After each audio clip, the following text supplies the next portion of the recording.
Welcome to Making Herstory. This isn't polished success stories. This is the fire, the chaos, the gut punch truth of women who refuse to play small. The real, feral stories. The messy, bold, audacious stories that flip the table and set shit on fire. This is where we roar. It's Ashley Crabb. Buckle up, babe. We're making herstory. Welcome back to another episode of Making Herstory, the only space where women stop shrinking, speak their truths, and share the moments that roar. Around here, we do not follow the rules. We write our own and tell the kind of stories that change everything. And I am so excited to have you back on today's episode. In case we haven't met, my name is Ashley Crabb, and I am the only story-driven experience curator who helps female entrepreneurs transform their stories into unforgettable spaces, retreats, memberships, events that build belonging, trust, and visibility. Today, I am super freaking excited to have the one, the only Jackie Kelley on. You might know her as Stay-at-Home Jackie. In my world, she's famous. But she is my favorite mother, rewriting the script, rewriting her script. She is all about neurodiversity, marriage rules, body positivity. But I know that I will not do the justice that Jackie will do introducing herself. So without further ado, my lady, welcome. My lady, thank you so much.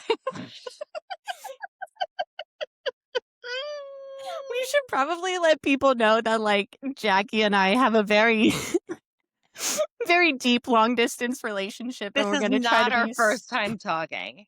we're going to try to be so professional today, but we kind of also say, like, screw professionalism around here. We don't like to be polished. That's fair. My 4-year-old he started playing restaurant, and when he serves me things, he says, "This is for you, ma'am." And that milady just really made me think of my 4-year-old being like, "Ma'am." I'm like, Mm. just that we're trying our best to be professional. We're not very good at it though. No, No. but I wouldn't want it any other way, honestly. Can you imagine if we recorded this whole thing and you're just like, I can't put this out in the world. This is insane. Yeah, but I mean, the world needs to hear this. The world needs to hear this. I guess. So tell us more about you, Jackie. My name is Jackie Kelley. I am a 33-year-old mother of 2 boys. You Ashley and I are. both are just living day to day with penises galore, as I like to say, everywhere you look. Everywhere. And I have Nonstop. just a boy dog. It's all consuming. But I live in Arizona. I've been married to my husband for 11 years. The handsome husband. The super hot The husband. super hot husband, thank you. We could put a handsome in there. Super The hot, super handsome, husband. handsome, hot. I love him a lot. Yeah. So I have been married to him for 11 years.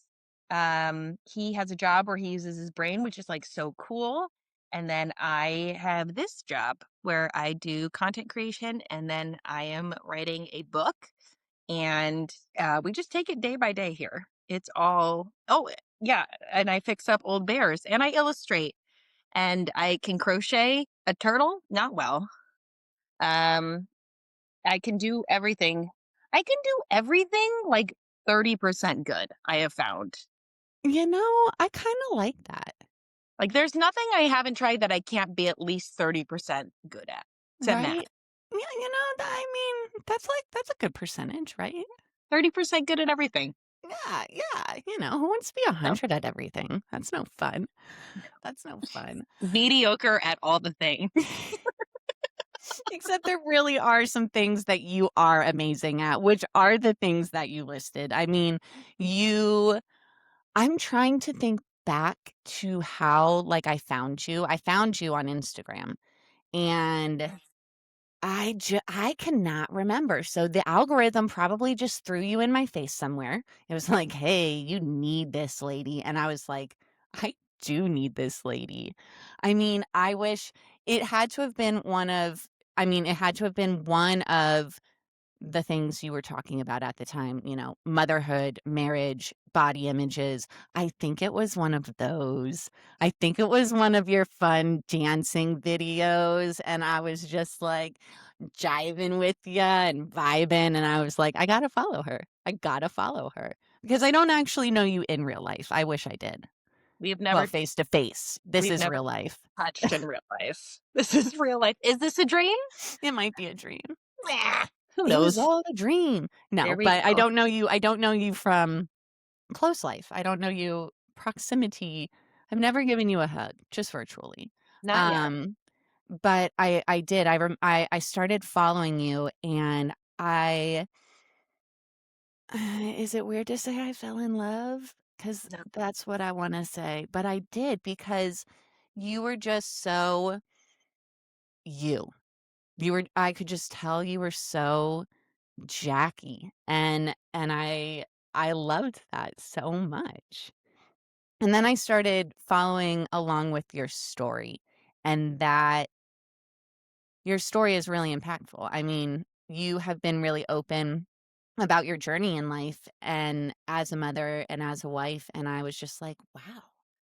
Wow."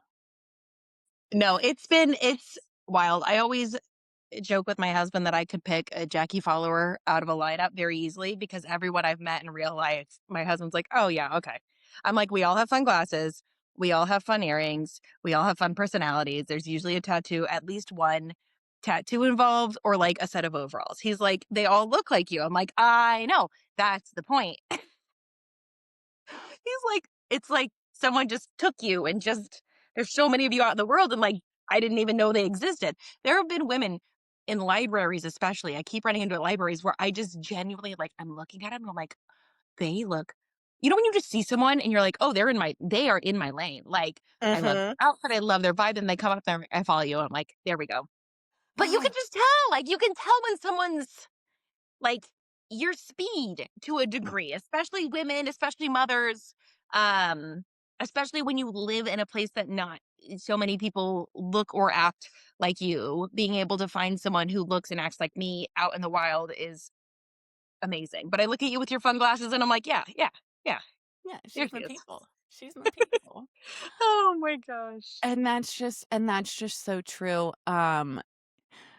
Super handsome hot husband does have a point, but like you you call your people in, right? And I Yeah. truly think I mean, I don't know what the internet would call you, and we don't really like labels around here because they're for soup cans anyways, but I guess somewhere on the grand scheme of things, you could be considered an influencer.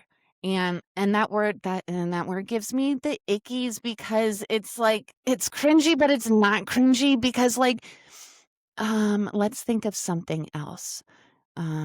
Light worker sounds really woo woo, but we're going to use it anyways. Like you're an internet light worker, right? Like you are this light that really so many people need. And I think I told you once, like you were my Elise Myers in life, but like I actually get to like have a relationship with you. So it feels super special. Like Elise Myers, if you're listening, we all dream about you. And I know that you're going to be okay with that statement, right? I But think about her a lot.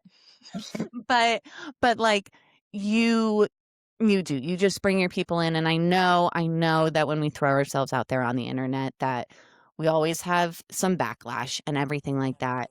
But what I look I mean, when I look at you and what you're sharing, it's so honest and it's so raw, and I don't see what I love is like I don't see that that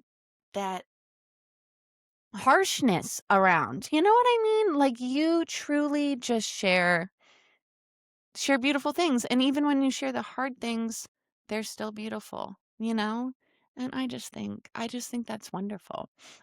So hot husband has a point that and you have a point that it is so heartwarming and it is so inspiring and so empowering when we do start looking around and seeing our people. and they start seeing us, and that magnetic connection is there. It's just freaking awesome.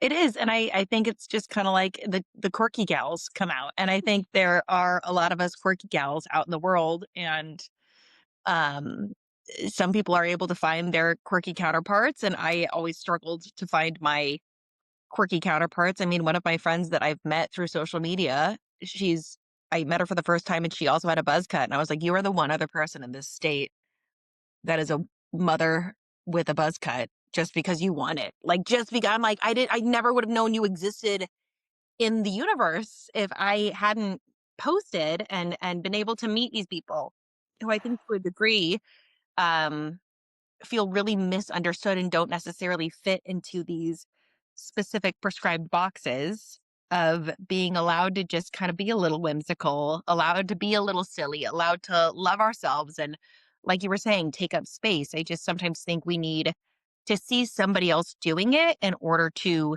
step into our own. And it took me years of being married and being an adult before realizing that I was allowed to step into my own, allowed to take up space, and that my husband was still going to love me just as much. My friends were still going to love me just as much. And not only that, but that's how I found success with a book deal with social media is stepping into your own and expressing yourself creatively online. That's attractive to people and that will bring people towards you as opposed to attempting to be something that you're not. Because I was even talking about this with my therapist. There are influencers online who it is aspirational. They never really say anything of importance. They just show you like them making delicious food and wiping off their very nice countertops and um, driving their very fancy cars and wearing their very curated clothes, but they never say anything of importance in any capacity. All they do is make you feel really, I don't know if we're allowed to curse on here, You can curse on here. shitty about your life. Shitty! Like you never watch them, you're like, oh my gosh, I am feeling so empowered to like paint my kitchen cabinets white. Like you're just not, you just feel like shit. But for some reason, we still want to watch that to a degree. Like we want to watch them seemingly be like a really great mom who does really awesome things and feeds their kids really great meals. Um, and it's not how life works. So I feel like the ability for me to show up and just show like my 30% mediocre in a lot of things gives other people permission to a degree to like be 30% mediocre and try new things and be cool with where you're at. And I think the world needs more of it. Uh, There. 100. Soapbox. I love that soapbox though, and it's an important soapbox. And here's what I'm going to follow up with: going 100% in on being 30%. That's Right? the other thing. Like going 100% in on being 30%, and then I feel like my mom math is just going to be like, okay, so that equals 110%, and this is wonderful. I get to make the math rules around here. I love that So that's visual. what I'm doing. But you're right, and it's just yes, these and that's what it is. I could relate to you, and I still relate to you on an actual level that is so real life. Like it doesn't feel fake or curated or posed or anything. And that's what that's what well, you said it. That's what we need. Yeah. But I mean, like, but what made you decide that you were willing to share literally your light with us? What made you decide that you were going to be an Instagram light worker and allow us to see these sides of you and share that with you? I mean, that's a big leap. That's Yeah. a It didn't start that way. So even in high school, middle school, college, I loved making like little YouTube videos. So I've always loved being the star of my own show, obviously, and like filming and editing and being funny. That was always appealed to me. So when I was done having kids and they kind of got to a spot where they were a little more functional, I had a little more brain space. I wanted to express myself creatively. I was like, this could be fun to just put together little videos. And it started very innocently. I did not start by really saying anything of substance or doing anything of substance. But I think as I got feedback from people, I'd get a little more brave and say, "Oh, this is something I struggle with. This is something I'm working with." And people would come back and say, "Oh my gosh, thank you for being honest about it. Like, me too." And I'm like, "Oh, okay. Okay, I'm not the only one." And then I would post a little more. They'd be like, "Me too." I'm like, "Oh, so like everyone feels this way." But I think getting that feedback from people on the internet, and that has been really overwhelmingly good. There's obviously some douchebags that suck, but they're everywhere. Yeah. But Bags of overwhelmingly dicks people everywhere. saying, um, did you say bags of dicks everywhere? Yeah, I did. I love that. Really quick aside, there's this song by a band called Lawrence, and they have this song called it's I'm confident, I'm insecure, and there's one line that says, "My brain tells me to go and eat a bag of dicks." And I listen to it in front of my kids, so I always say, "Eat a bag of chips," really No. loud, so he doesn't hear "eat a bag of dicks," because I want to listen to the song, but I don't But want him to hear we can't have these penis kids running around screaming "eat a stuff bag like of that. dicks." I'm like, "Eat a bag of chips." My brain tells me to go eat a bag of chips. Sorry. There are douches everywhere, dick bags, all of it. But Yeah.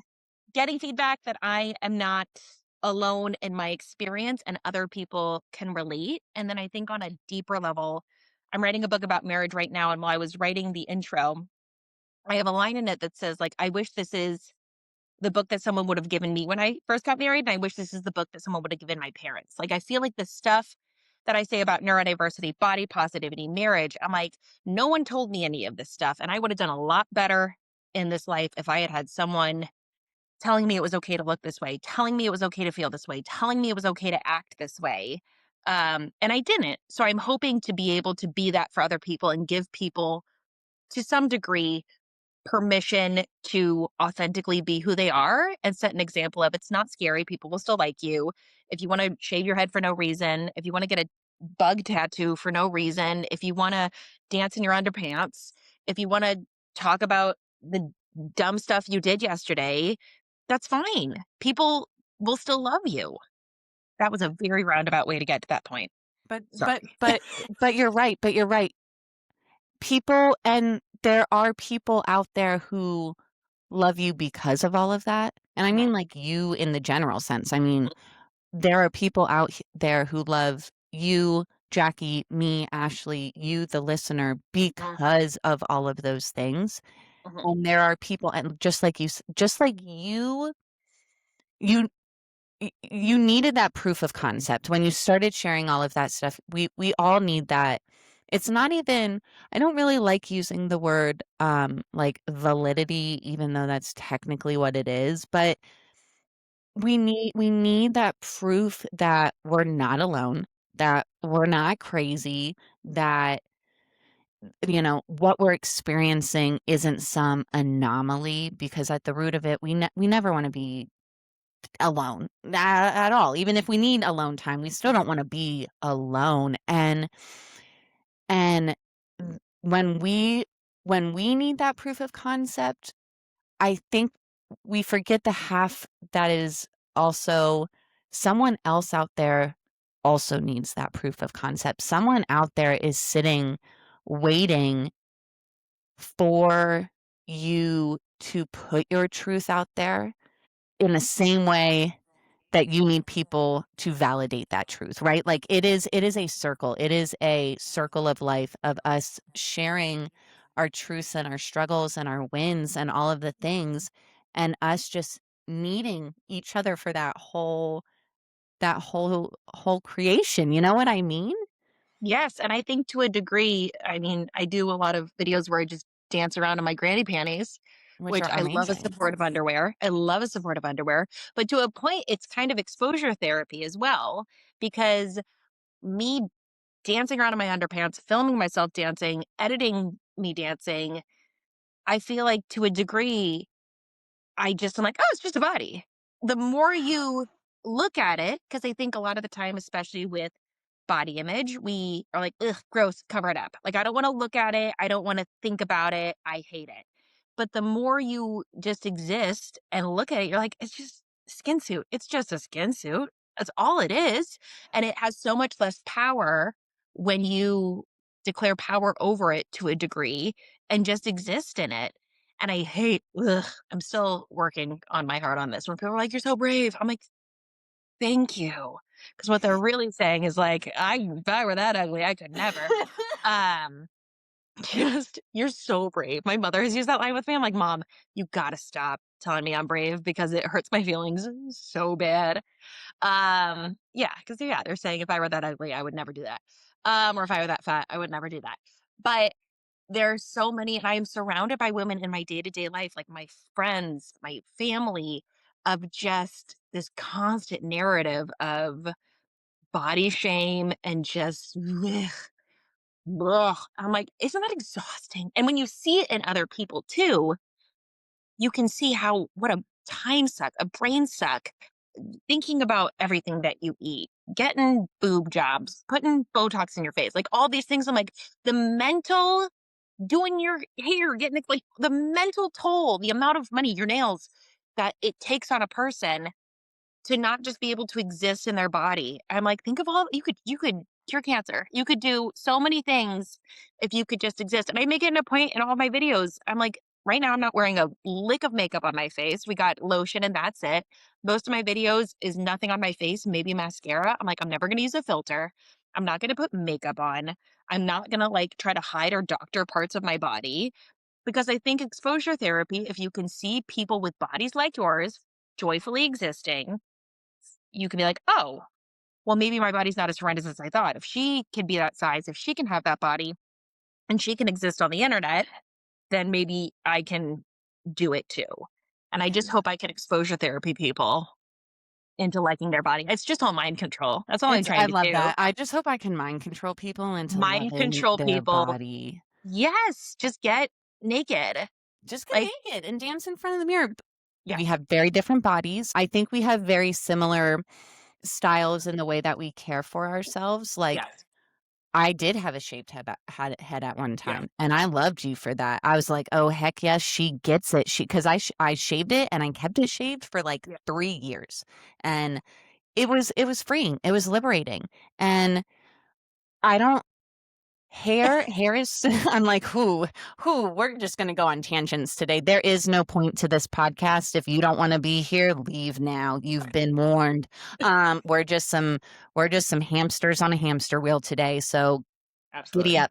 Um hair hair is like so important and so not important. And that is a very interesting emotion to kind of jive with. I have always changed my hair when I have wanted control in my life, and I have not been able to feel like I have a grasp on it elsewhere. Oh, absolutely. And so I think that's what I mean when I say like hair is super important. It's been something that I can control to an extent.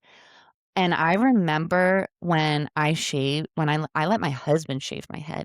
I don't know if you went to a salon or not, but I I let my went to a salon for the first time. I brought my sister-in-law. I thought about it for months, and my husband, his big rule was, "You can do whatever you want, but please do not come home and complain about it." Like, do not go get Okay. your head shaved and then come home and be like, "I hate it." He's like, "Just really make sure, like, I love you regardless, but it's gonna be really hard if you go out of your way to do this and then whine about hating how you look for the next year." I'm like, "Totally get that." Valid. But yeah, I went and got it done professionally, which I'm glad because I did not realize, like, it's hard. You miss spots. You gotta go different directions. Like, it's a whole process. Yeah, but you said you took your sister with you? My sister-in-law, Your she's my sister-in-law. she's my fun sister-in-law, and she's like, "Let's freaking go." And I was like, "Let's go." So she was in town and we left our husbands with the 14 million children here. And it was that thing of, it was so cathartic. I truly believe that every woman should shave their head at some point because to a degree, we hide behind our hair. We place our traditional beauty standards. And as much as we want to say that we don't ascribe to traditional beauty standards, the thought of not Mhm. having hair is scary because of how the world will see us. Yep. Not having hair is so much easier, so much less expensive. It frees up so much mind space, but you don't look as traditionally feminine. Yes. which is scary. And I had a lot of people say a lot of really Not nice things. People, not dick nice bags. things, a lot of assumptions. And I'm like, obviously, I'm fine with how anyone identifies in any capacity, but people could not wrap their head around a straight mother of two Wanting a with shaved head. a shaved head. They're like, nope, doesn't work. Doesn't work. And people said a lot more mean stuff about just like really homophobic, horrible things. But to a degree, I think it is scary, even though it would be better and easier for us to exist without hair, as men are able to just wake up and go out into the world. I feel like as women, it is a terrifying prospect to feel like we will not be classically beautiful anymore. And that Yep. is the scariest thing we can imagine, is not feeling like Classically beautiful. Yeah. others think we're beautiful. And that's so weird that that's a Mhm. thought that we have to grapple. I mean, that's the reason that women get a lot of work done, is because we are afraid of not looking beautiful. But if you look, and this is getting very deep into the rabbit hole, but humans are animals. Yeah. We are meant to make babies. And God bless us, once we're done making babies, we don't have to be that hot anymore. Like, we don't need to, like, it's just the circle of life. Like, we don't need to attract A mate, a mate. a mate. We did our part. And And, this is yeah. like, why are we still trying to be hot? We don't need to put any more babies in us. If your husband still thinks you're hot. My husband is my boobs go so low. They go so low. I remember like a few How weeks low ago, there's can you this go? lady I follow, and she posted a picture of like from Europe, and she's like, "What's missing?" And she was saying basically her boobs were so low, so she went and got a boob job. And I was like, "That's what my tits look like." Like, I didn't think that was a problem. Is that a problem? I didn't know that was a Because problem. my husband still loves them. My husband's still into him. The stretch marks, the pooch, the all of it, the weird bruises. Like, it's just that thing of like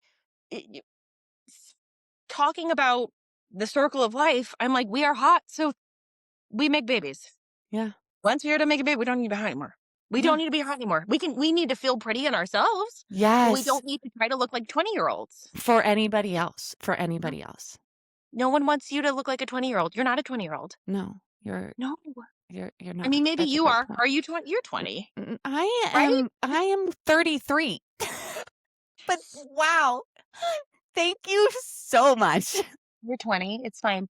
But that is a super tangent. But I feel like that's my soapbox of just like women who are postpartum and are not actively trying to be a before and a after rarely show themselves online in a state of, this is just me and I'm good this way. It's Right. generally in a, this is me, but this is my starting point. This is me, but yada, yada, yada. It's never for the point of just pure enjoyment in your body. It's always for the point of, I am improving, I am changing, I am yada, yada, yada. Um, it needs to be in reference to something else. It's never just to just like, I'm here and this is good. Like, this isn't a before, this isn't an after. It's Yeah. just, it's it. Like, it's fine. Yeah. No, that's a good point. And you nailed it too. There is nothing wrong with wanting to be and feel pretty for you. Yes. And I think that because like I I want to look and feel pretty, Yes. but and I'm still working on doing it just for me. Just Uh-huh. because and I think one of the way that I really started to think about it, and this is sometimes a horse that gets beat to death, but like I thought about it getting ready in motherhood. Like after I had Yeah. my twins, I probably for the first year of their life, like Ashley getting ready in the morning didn't happen. Yeah. Um that also probably had to do with some postpartum depression Yeah. and other issues and things like that, but it was like it took me a year and a half to realize that if I got ready in the morning and like not even necessarily putting makeup on, not necessarily like doing my hair, but like Yeah. changing out of my pajamas and washing my face and maybe Yeah. putting a swipe of mascara over my eyes. Like Yeah. I I felt better. And Hmm. that's when I kind of really started to realize, like you said, I made the babies. I Yeah. made the babies. I want to just look happy, look good to make myself feel happy. And Yeah. like My husband still thinks I'm a hottie when I'm wearing my granny panties that come up to my belly button. Like, so I win. I win. We win. We win. Yes. Well, I've seen these posts on Instagram about dressing for the male gaze versus dressing for the female gaze. And when you are out and Mm. about and you see a woman with a lot of Botox, you see a woman who clearly has had a lot of work done. I never am like, oh my gosh, like she is gorgeous. It's always when I see women in like weird parachute pants with like fun tattoos and like sparkle eyeshadow. Like those are the women that I'm like, oh, she is owning it. She looks phenomenal. Her outfit is amazing. She's just like confidence and she looks amazing. Like those are the women that I want to knock people over to get over to tell them that they look phenomenal. The woman, and God bless them, like there are a lot of women I mean, they all look the same, especially when we're all getting the same stuff put in our faces in the same places. We all start to look the same. And that's not exciting for me. But when I can see someone who is just genuinely dressing and appearing in the world in a way that gives them dopamine, Yeah. that's it. And like you said, there's nothing wrong with putting yourself together in a way that makes you happy and brings you dopamine. I have a whole wall of fun earrings that serve no purpose but to To bring make you me happy. dopamine. Give me Yeah. dopamine, clothes to give me dopamine, hair to give me dopamine. That like I look in the mirror and it feels like an accurate representation of what I have going on. It's how we present ourselves to the world. And if we're not getting ready, like you were saying, right after postpartum, it Yeah. doesn't feel like an accurate representation Yep. of what we're feeling inside and what we can offer the world. But that has no reflection on the perkiness level of our boobs or the amount of our wrinkles. You Yes. know, Yes. I love that. I love that. Yeah. this turned into a body posit. I don't know if we were supposed to talk about I mean, anything else. we were supposed to talk about whatever the hell we want to talk about. You've been listening to Making Herstory. Remember, your story isn't optional. It's your fire, your power, and the heartbeat of every space you build. So take up space, tell it raw, and keep building the kind of legacy that can't be ignored. It's Ashley Crabb, and I'll be back with more bold, brave, feral stories soon. And if you want to stay feral with me, hit subscribe, share this with your sisters, and let's make herstory louder together.